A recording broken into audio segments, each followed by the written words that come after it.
Okay, I believe it is now recording. Yes.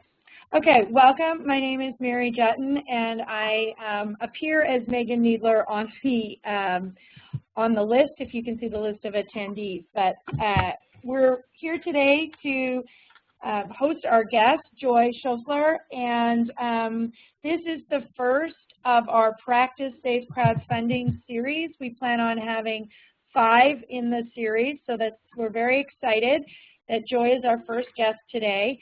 And this is our 3rd webinar. We're doing these monthly free webinars to be able to educate and empower not only in the topic of intellectual property, which is what our company is about, but also just on anything to do with raising money, funding, and just getting your business started. So we're just going to jump in. If everyone can put themselves on mute, then we will be recording this, and we'll take questions at the end by typing them in on the chat. Okay, just a couple of things just to frame today's discussion. We have a Practice Safe Crowdfunding campaign which talks about the 5 steps to safe crowdfunding. And the first one is to identify your IP or your intellectual property. And so what we want to do with that is make sure that before you crowdfund, before you go out to the general public, that you are identifying whatever you need in terms of IP, and that you're protecting it. And that protection can come from an attorney, do it yourself, from a consultant, from an online service. There's a myriad of ways of protecting it. And of course, then you are going to go and pick what platform you're doing your crowdfunding. And then the next step is the raising social capital. And when we do this presentation of these 5 steps, we refer people to experts in terms of raising social capital, and that's who we have here today is an expert. We have Joy Schoffler, and I apologize if I'm mispronouncing that, Joy, you can correct me. And Joy is the principal of Leverage PR, and she has worked for years. She has a background. She has served over 8 years in the Army Reserve, and thank you for that, Joy. And she has an amazing track record. She's worked with firms that have raised over $100 million in capital, and over $20 million was raised directly by Joy. So Joy has also started a new service product. It's an online product. It's called crowdbuilder.co, and it's a very exciting new tool. And she's going to talk to us today about the tool, but mainly walk us through the steps and tips for raising social capital. So now I'm going to turn it over to Joy. Thank you so much. I definitely appreciate the introduction, Mary, and I'm very grateful for all of you, taking the time out of your day to be here. So, before you can crowdfund, before you can do anything, you need to kind of activate your crowd and prepare them for a capital raise. And as Mary was stating, my background isn't in the traditional PR. I was actually part of the founding original team of a startup that went on to make the ink list multiple times. I've worked with other firms that have been acquired and gone through lots of stages of pretty cool growth. And so one of the things, there's somebody named Kate Costa whose phone is, thank you so much.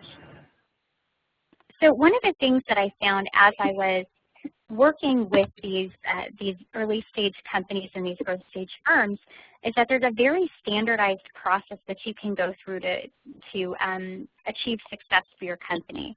And that success, whether it's in a crowdfunding campaign or just your standard business campaign, there's kind of things that you can do in order to get there. And they're very similar.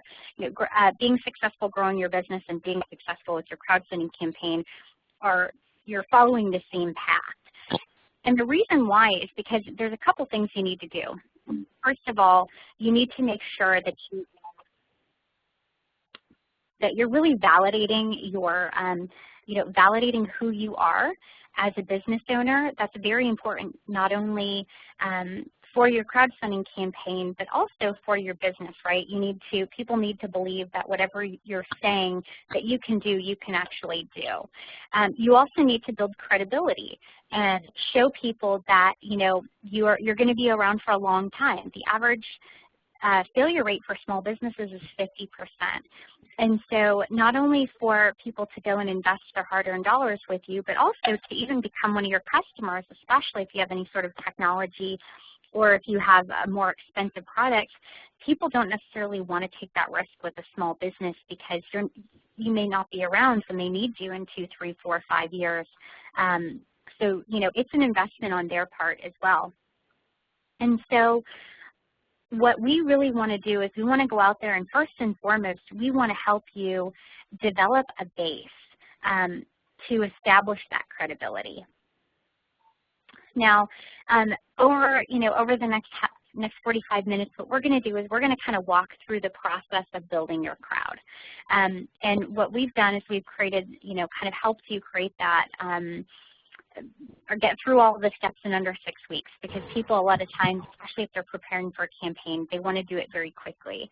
It can, you can increase the amount of time you do this, you can decrease it, but 6 weeks is probably a pretty decent, average of time that you can spend there.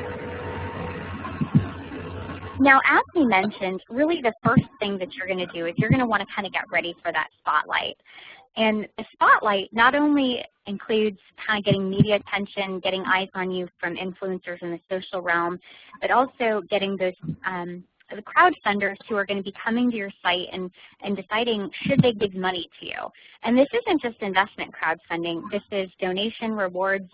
Anybody who's making the decision of whether or not to work with you is going to be looking to make sure that you have your stuff together. Same for customer acquisition. Any sort of big launch campaign, you want to make sure, first of all, that you're kind of set and ready to go.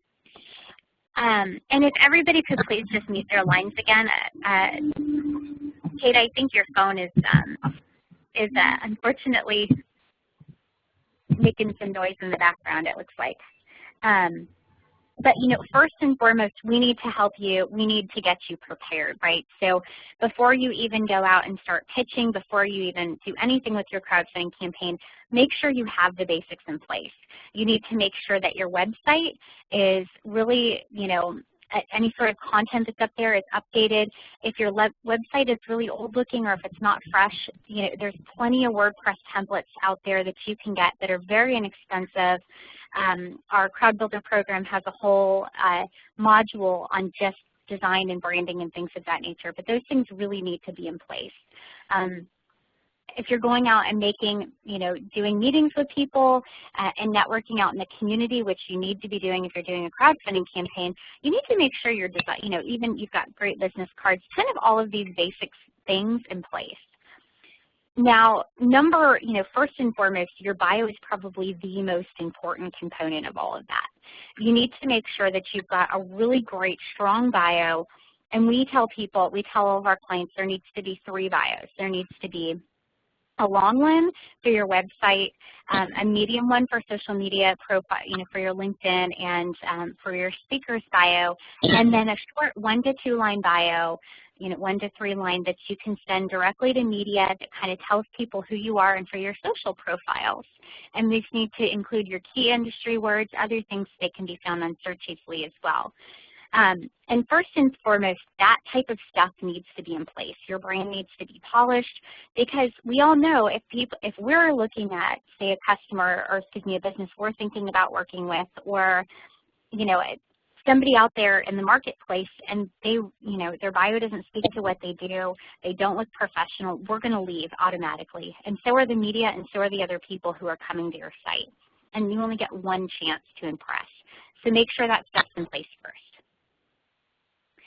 Now, when you're,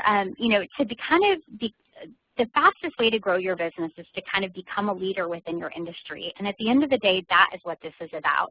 You need to be seen as one of the leaders of your industry on the forefront of whatever it is that you're doing. And so what we're what we're really advising people to do is first and foremost kind of make sure you look like an influencer, right? Go visit those other influencer sites. Go visit their social profiles. See what they're doing out there in the market and, kind of copy some of those best practices. And part of that is making sure that you're putting out some good content that you're going and sharing. And what we advise people to do is just set Google alerts for your keywords for your industry. You can find so many amazing things out there just by Google alerts. You can have great content to share, great way to build your initial media list as well. So once you kind of have those branding components set and in place, what you're going to want to do is you're going to want to decide exactly what it is that you want to accomplish with this crowdfunding campaign or your PR campaign. Now in that, and the reason I say that is because you're going to weave these in as talking points in your interview, and you're going to want to have that list in mind and just really kind of clarify it in your head.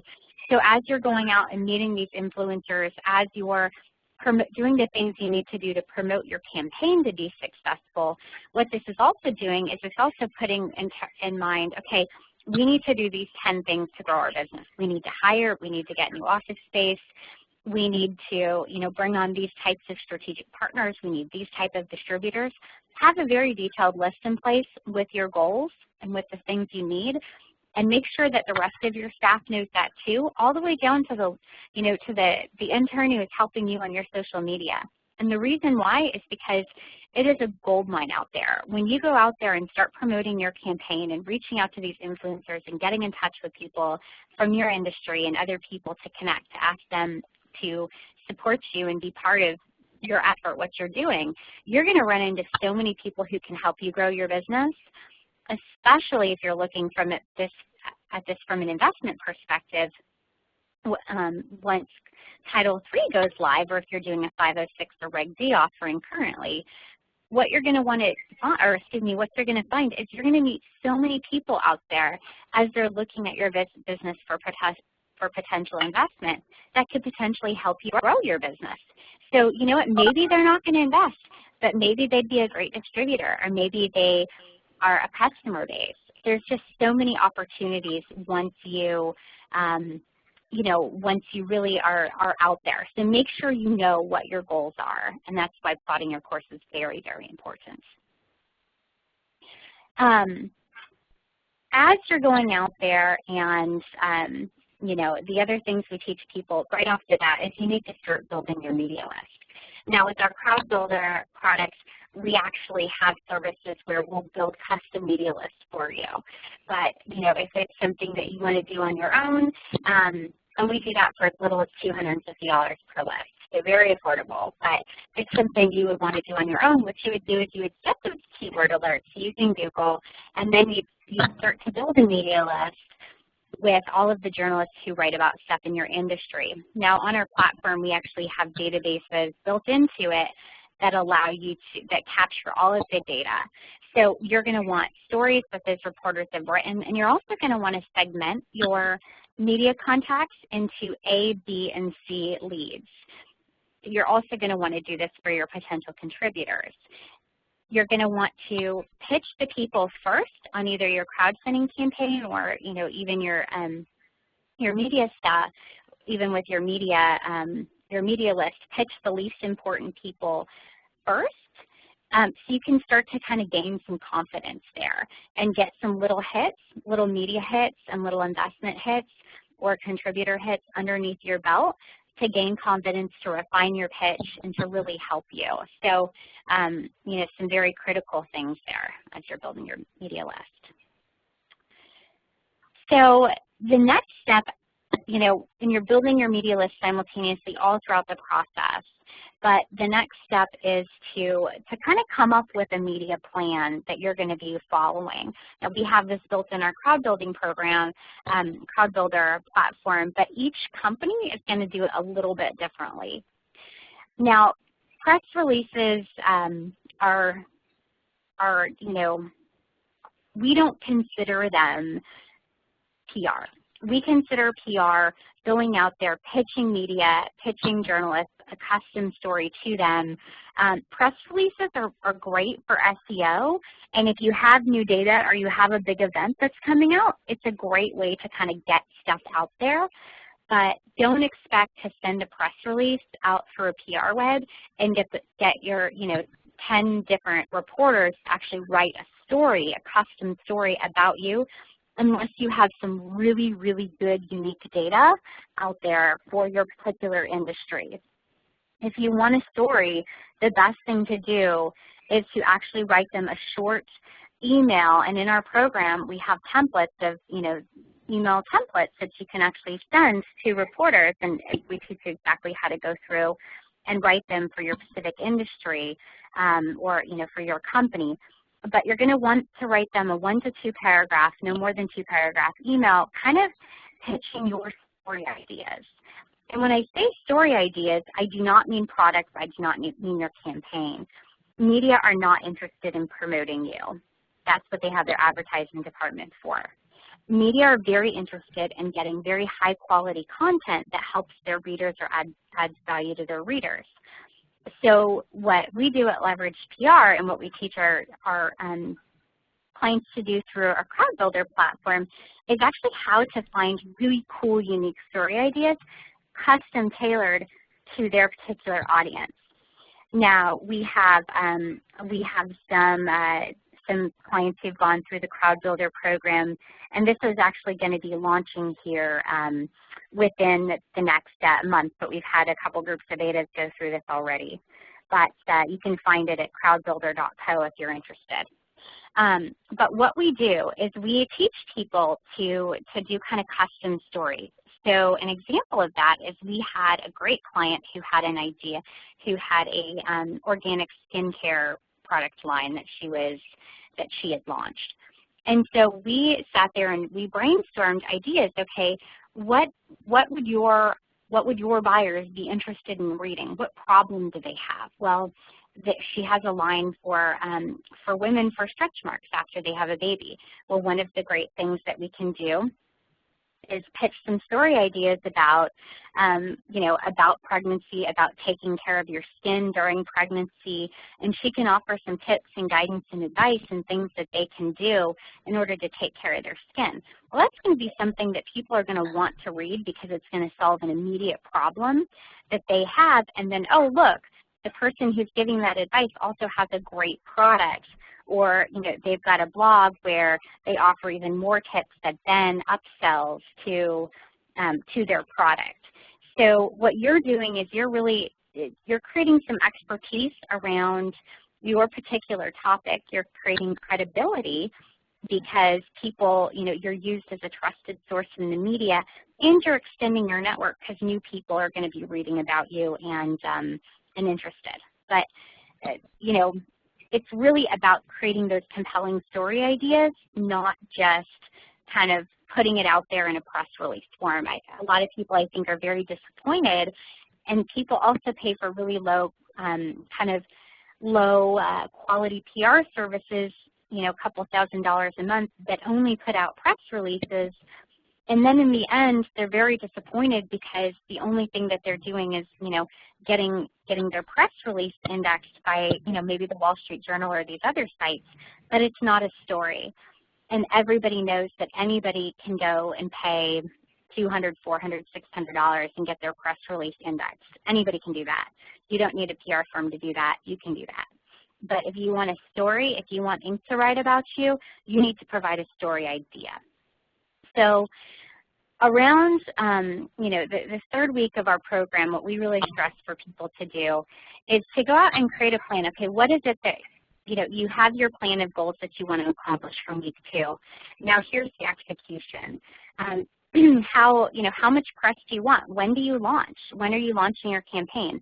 Well, you need to spend at least 4 weeks preparing before you launch your campaign, getting the media involved, really getting out there, activating your social media network, building those relationships with them. So these things kind of need to be in place. You need to have a timeline kind of ramped up beforehand.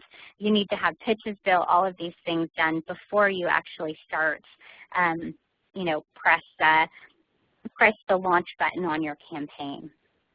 Now, as you're doing this and as you're going out there and pitching media, you need to tell them a story. Journalists at the heart of it are storytellers, and they're telling a story to their audience to solve a problem, to educate, to entertain. You need to make sure that you're fitting yourself within that story and offering them something that's interesting to their readers, not promotional to you, because they just won't publish that. It'll never get through your editor. So one of the things that we really recommend to people is, to once they've actually secured the interview, or excuse me, rather, when you are going to pitch, what you're going to want to remember is there's better times to pitch reporters. You can go out and you can create a great compelling pitch, a couple paragraphs long, and you're going to want to send to your C list first, right? Those reporters who aren't very, maybe they're mommy bloggers or bloggers in your industry, or, people who you could get, you can have the best chances of getting published with right away. That won't make or break your business, but yeah, it'd be cool to get some coverage in those types of publications or those types of blogs. You're going to want to pitch to them first. And the best days to pitch are typically Tuesday, Wednesday, and Thursday. Mondays, a lot of reporters are also, are freelance, and they typically have other stuff going on as well. And so, their inbox can get pretty full. So we advise people to pitch on Tuesday through Thursday. We also advise them to kind of pay attention to time zones, right? For East Coast pitching, we always like to pitch around 9:30 to 11 in the morning. A lot of reporters leave at around 2, 3 because they come in fairly early to work on their stories, or, dependent upon their deadlines. Now, there's some exceptions to that. That's more for your online publications or, news. You actually want to, if it's TV, a lot of times you can pre-pitch it to the, to the media outlets, but they're not going to actually book you until typically the day of or the night before, because something else might come up that's bigger, especially if it's a local TV station. Unless you can really fit into kind of a national trending topic. An example of that is I am a former veteran of the military, and I was in the Texas State Guard doing public affairs, and there was a hurricane on the East Coast. Well, what we did was we went and pitched the local media on how the Texas State Guard was preparing for hurricanes if they hit if they hit Texas, as that was our mission, as kind of the emergency response if something were to happen within Texas. And so that right there, because we were able to fit into that trending topic in a big national story, we were able to get some great coverage. So always be on the lookout with, for that with your particular topic or your particular business. You always want to say, how can I fit into something bigger, a bigger story? Once you have that, as you're pitching the media, remember, pitching is sales. So you want to pitch in sound bites. You want to, all you may have is 20 to 30 seconds to get your quick pitch out to media. And so you need to be able to pitch very quickly right off the bat once you get on the phone with that right person, because journalists are very busy. A lot of times they don't have the time for you, and they just, unless you can interest them right off the bat, they're not going to, they don't want to waste their time. If it takes you 10 minutes to explain your story idea, you've already lost them. It should not, if it takes you 2 minutes, you've lost them. You need to be able to tell it very quickly, very concisely, and, be able to get those results. We also advise that as you're pitching the C, B, and A reporters, you only send out your pitch via email to C reporters first. Wait to see if you get great feedback, right? So if you send it to 40 C reporters on your media list, and you automatically get 3 or 4 stories, that's right off the bat, knowing that probably 50% of the people won't even open your email unless it's a really compelling title, subject line, then right off the bat that, that's a great pitch, right? So then you would go ahead, maybe make some little tweaks or revisions based upon questions that the journalists are asking you from your pitch, right? If they're if they're really interested, if two out of three of the reporters are really interested in a certain data point that you put in there or a certain aspect of the topic, and that's halfway through your pitch, move it up to the front because you know that this is something that closes people. Or better yet, when you send it out to your B-list, go ahead and add that to the subject line of your pitch to help you increase that hit rate. And then do the same thing as you're pitching those dream A-list reporters. When you're pitching, you're doing emails as well as phone calls. So like I said, we suggest going CBA for that list. Now, if you don't have a long history, if you don't have any sort of media presence out there, you know, you don't have a whole very large footprint, digital footprint out there, what we suggest is to go out and start creating some content. Create blog posts, offer to post on complementary industry blogs, right? So Mary and I are a great example. I'm going to have one of Mary's blog posts up on our blog here in the coming weeks. And, you know, Mary's kind enough to have us help on this webinar. We're complementary to the same industry. And so find people in your industry that you're a complement to or that you guys share the same customer base with and offer to do some blog posts on them just to get your name out there and to start kind of generating some SEO and get out there. What you're going to want to do is you're going to want to try to hit those more popular blogs first. And there's something called Alexa that you can go and look at, and there's an Alexa score. The lower their Alexa ranking, so basically it ranks all the websites out there, and you know, the lower the number, the better for your Alexa score. So try to find ones that are out there that are really going to help you, right? That are really going to have a better score, because what that does is that increases the quality, it increases your own search results on Google. It increases kind of where you come up for your particular keywords. If you've coded, you know, if you've gone ahead and, you know, done your writing using keywords and things of that nature. Also, creating content out there in the marketplace. The other benefits are when journalists are searching to see who you are and what you're about, it's going to give them a pretty good idea of the type of content that you might be able to provide or resources you'll provide to their readers.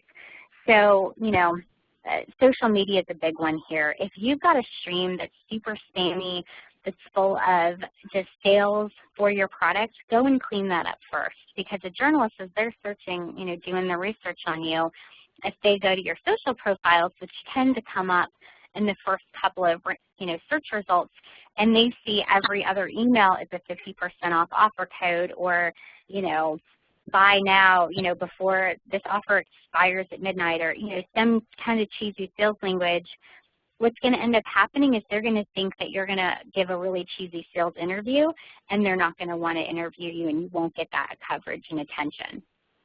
So just be very mindful of that as you're kind of out there in the marketplace.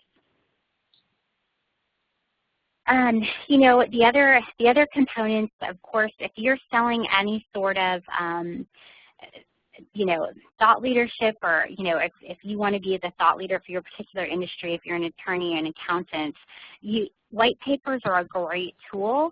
They tend to get a lot of pickup, especially if they're very scholarly based. You don't want to write a white paper that's over promotional, otherwise, you know, that's honestly going to have a negative effect on you.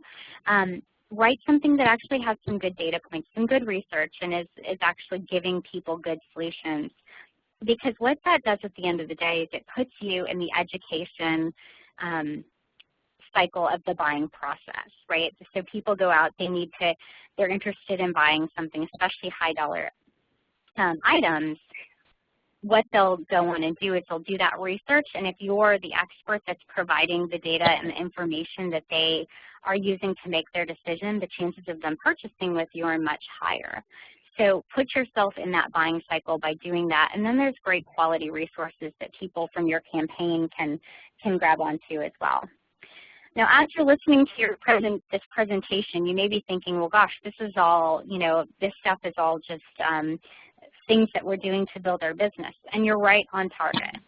The things that you need to do these things to build your business, but you also need to prepare them for your crowdfunding campaign, especially if you're doing an investment-based crowdfunded offering, because the things that customers need to see and need to have in place before they'll buy with you are the same things that investors need to see before they'll invest with you.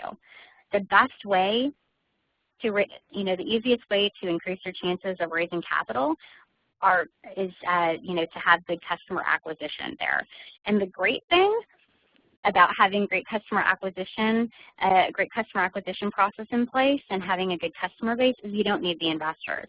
And you may find after you go through this entire process of building your, kind of preparing for a crowdfunding campaign, you may just see a pretty big spike in customers as a result of it. So, it's a lot of work. There's no getting around it, but it's the only way to be successful. So as you're going out there and building relationships with the media, there's a couple things that will help you increase your chances of getting a story written about you. And just to frame it a little bit more for a crowdfunding campaign, it's very helpful to have some good media traction for your crowdfunding campaign. Not only to direct traffic to that crowdfunding campaign, but also to, show links on your crowdfunding campaign of stories that have hit about you, just to show other people how much interest there is out there for you in the industry. And then last but not least, if people are Googling you to find out exactly who you are and what you are about, by having a great digital resume out there that includes ink hits, that includes Wall Street Journal, or that includes Washington Post or Forbes, some of these other great publications, they're going to be a lot more impressed. They're going to think you're a lot more of a credible company, and then the chances of investing or contributing to you are much higher. There's a couple points here that you can read on the slide of things you should and shouldn't do. One service that I suggest that you all go and sign up for is one called HARO, Help Out a Reporter. They have a phenomenal service that basically sends you inbound media leads from journalists who are working on stories. Now, I write for a number of publications, and I have a lot of friends who are journalists. And one of the things that I've found is that with HARO, with using that service in particular, or PitchRate or ProfNet or any of the other ones out there, people do not pitch on topic, and it is so annoying. It's the #1 pet peeve, right? So you could say, I need, somebody in the racing industry who has recently crashed their car for a story idea. I need a quote from them about their experience. You'll have 50 people pitch you about something about their racing driving steering wheel cover, or some completely off-topic thing. It's the biggest pet peeve of any journalist out there because it wastes their time. And so as you're reading these story ideas, or as you're pitching a journalist, make sure not to pitch off topic. If there's a HARO request and it's asking you to tell your story, relate it. But don't pitch them if it doesn't relate, as it could come back to bite you. With that being said, if that particular journalist writes about your industry but maybe isn't a good fit right now, you can go and pitch the journalist and say, hey, I know that you're doing a story about X, and I know that, at this particular time, I may not be a good fit. But if you're doing a story, if you're writing about this in the future, which it looks like you are, I would love to be able to help. Here are a few things that I could, here are a couple story ideas. And that will typically elicit positive results. So once you have secured, secured an interview, make sure that you're prepared for it. Now, in the first, the second step that we do is we have you write down your long-term goals. And the reason for that is as you are doing your interview and you're talking about kind of what's going on in your particular industry, or you're talking about a certain thing, journalists, you have to remember, these are amazing strategic partners, especially if they're trade publications, because they're talking to other people in your industry every single day. The first thing that you want to do before you even start is you want to research that journalist and find out what else they're doing and who you may be able to connect them with, or how you may be able to help them in order to build a relationship and build a friendship with them. I've done this time and time again, and it has resulted in so many stories from our clients, because these are people, you know, and if you do nice things for them and you go out of your way for them, they're going to remember that, and they're going to do the same back for you, and you're going to get a much better story. So take the first couple minutes of any interview to talk about things that you've read, not just stories they've written, but other things that they're doing. Go to their LinkedIn, Google them, look at their personal websites, find out whatever else it is that they're interested in, and then try to make at least one connection for them on the phone prior to your interview, and you will be so successful. You know, there's common sense things too, like of course be on time, and of course make sure that you are you're rested and kind of in a good place for your interview. But the other things, besides having your kind of goals written down that you can weave into the talking points of your interview, you also want to have some great data on hand, and make sure to summarize it after the interview. Summarize any things that you guys have talked about with your one-line bio, because your chance of getting that getting that included in your story if you send a written email post-interview to the reporter are so much higher, because as they're writing that story, they're going to copy and paste more than likely what you've written, because it just makes their job easier. Excuse me. So we, you know, in addition to helping with crowdfund preparation, our Crowd Builder platform also helps companies, small businesses that are just looking for PR. And so we are including, you know, some additional content for crowdfunding companies here in this last slide. One of the main things that I like to tell people is you need to start preparing now. Like, no matter if you're doing this next year, you need to start to prepare your network now. And as you're doing that, we have 3 different databases on our Crowd Builder platform. We have a contributor database, we have a media database, and an events database. And what we tell people to do is you need to segment your contributor database by those A, B's, and C's as well. Before you even think about launching a crowdfunding campaign, prepare. You know, it's the same thing with the IP. You need to protect that IP way in advance so you don't slip up. But you need to start preparing your network way in advance. That means going through, you know, creating an Excel spreadsheet or uploading your database or whatever, and then going through and making connection with those people before you ever ask them for money. And when you connect with them, you need to offer them something nice. You need to do something for them. If you make it all about you or too one-sided, they are not going to want to work with you. They're not going to want to contribute to you. They're not going to want to help you. They're going to see it as offensive and spammy. So the first thing that you need to do is you need to go through, share their content, you know, thank them for the work that they're doing in the industry or community. Favorite their new book, you know, favorite the tweet about their new book and promote that to your network. If, you know, they're a personal connection, maybe an old coworker or an old boss, go through and reconnect with them and, you know, refer somebody over to them that could be a good customer. Do something nice for them first, because that's going to help. You know, it's the golden rule, right? If somebody does something nice for you, you're much more likely to go back and help them. So there's templates and things that we have to help you through that process in the Crowd Builder platform. But what we're really recommending is just first and foremost, you need to do that. That's the most critical work. And having your goals written down before you do that will allow you to, as you're talking to these people and having conversations and reconnecting, seeing what other angles, how can they help you meet these other goals.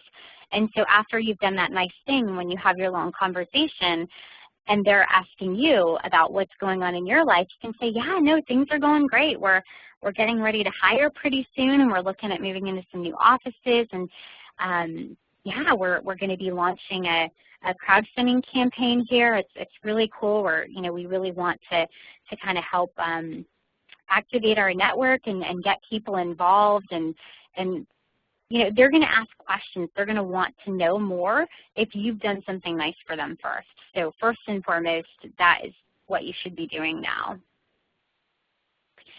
You know, and this is just a little bit more about our Crowd Builder platform. and kind of some of the things that can be accomplished there. But I would love to open it up for questions and see if there's anything anybody wants to ask before as this is the end of the presentation. If anyone has any questions, this is Mary. If anyone has any questions, if they want to just type them in, Joy should be able to just read your question and then answer it. Thank you so much, Mary. And we actually have a discount for everybody who is here today if they are interested in trying out CrowdBuilder to save 5% on all the CrowdBuilder services as well.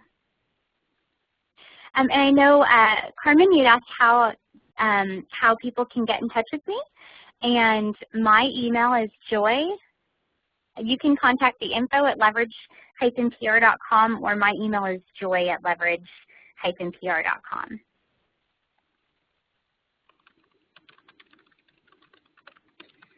Okay, I have one more question here. How long does it take to get started on CrowdBuilder, Joy? What's the process? Yeah, so it's a 6-week process. And so every day, and Mary, I know you might even be able to speak to this since you guys are using it, but basically it is a back-end platform, a SaaS-based platform that literally walks you through on a day-by-day basis all of the things that you need to use. As I mentioned a couple times, I was formerly in the military, and so as such, I'm very big on documenting procedures and processes and kind of documenting things out. And so what the CrowdBuilder platform is it's a step-by-step, day-by-day, every single thing that you need to do in order to be successful. And it's a program that I use to train all of my staff personally, as well as to cross-train. Another one of our services is we'll go in and we'll actually cross-train marketing people or customer service people on how to execute PR for their companies. And so it's that exact training process combined with media lists, combined with consulting hours from our PR and social media experts, as well as one-off services like reviewing your pitch before, and building media lists and things of that nature. Right. And Joy, yeah, sorry, go ahead. I was just going to say that Joy had mentioned TrackLight. We are, as part of our Practice Safe crowdfunding series of education, we're also going to be doing a Indiegogo campaign because we've recently partnered with Indiegogo, and so we're using Joy's CrowdBuilder platform so that we go through all of the steps in preparation for our campaign, and we just started using it last week. So it is a 6-week plan, and it's really got us thinking about some of the things that we do in terms of the bios and some of the things that Joy talked about at the beginning. We've gone back and revamped some of our materials already, and it's a great, I have a saying, Joy and I kind of have the same love of process. I hate routine, but I love a good process, and that's why we've come up with kind of the 5 steps, 5 things that you do for Practice Safe crowdfunding. And we also have an offer here. These slides will go up on SlideShare, and we are pretty excited about launching our campaign and using the CrowdBuilder.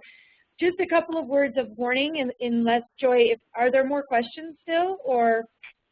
Somebody asked about the best days to pitch journalists, and that is correct. Tuesday through Thursday are the best days, unless, the caveat here, unless you have a breaking news story.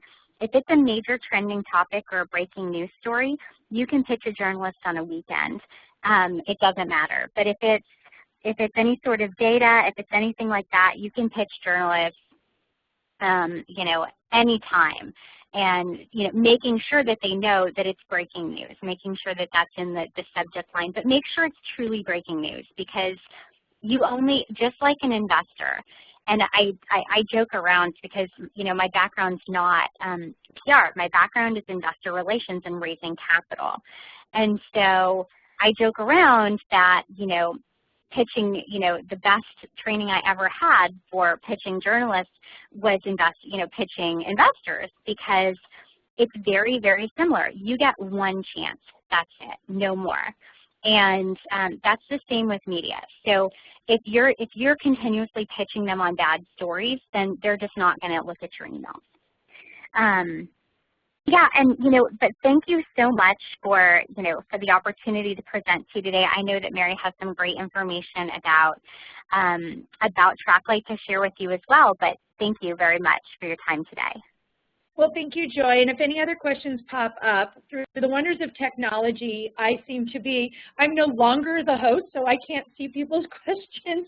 So if other questions pop up, please just say something before we close. But I just wanted to let people know we have a collaborative vault, which is a cool tool in order to, if you have a company where you're sharing documents, there's the things that you want to use Dropbox for, things that you wouldn't care if somebody took and put all over the internet. But then if you're planning your next product that's going on Kickstarter, or your company business plan or your financials, you might want to keep those secret. So what we have developed is it's like an encrypted Dropbox, and it's a collaborative vault, because when you go to pitch, you will have identified and protected all of your IP, and you will have done that part.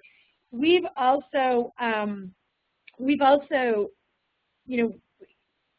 what we've experienced, we've done some what we call crowdfunding coaching for people, and around the area of IP, there is a lot of accidental IP infringement. So what I mean by that is people will go out and you're creating, let's say you're creating your pitch, your pitch video. You cannot go out on the internet and just grab anything you want and throw it into your video. You can't take music, you can't take other people's pictures, other people's songs, other people's copy, whatever it is, and put it in there without first checking to make sure that you have the right permissions. So that's something that we've seen, even large companies recently. Recently, HubSpot's blogger was using pictures that didn't have the appropriate permissions. So she actually wrote a blog about how she had accidentally infringed. This is something that you don't want to do, because you certainly don't want to raise a lot of money on Kickstarter or Indiegogo or Rocket Hub and then have somebody turn around and slap a copyright infringement suit on you. So these things come along with fines, especially when you're doing something that's on the internet. So you want to be very, very careful with that area. There's a site called creativecommons.org, and it's all one word, Creative Commons, spelled exactly the way it sounds, .org, and it's a great place to go and find content from people who've created it who want to share. And the idea is that there are different permissions associated with it, but it's not the same as just going into Pinterest or going onto another site, a stock photography site, and just taking something. That's a really important thank you, Megan. Thank you, the other Megan, for writing creativecommons.org for everyone. So we don't really have anything more today, but if anyone has any final questions for Joy or I, we're thrilled to do this today. We think it is a very, very important part of crowdfunding. I know somebody who crowdfunded on Kickstarter with the VIA watch, and she said the hardest part of it was getting the social capital before she started. So thank you so much, Joy, for sharing all these tips and tricks. This is wonderful, and look forward to collaborating in the future. Thank you so much. And if just a quick heads up, we are launching the Crowd Builder next month, and so we do have a website up that we're in the process of finalizing it. So if you are interested in that, please email me offline or email info@crowdbuilder.co or leverage-pr.com, and we'll get you all set up with that. Okay. Well, thank you very much. Have a great day, everyone. Bye-bye. Bye-bye.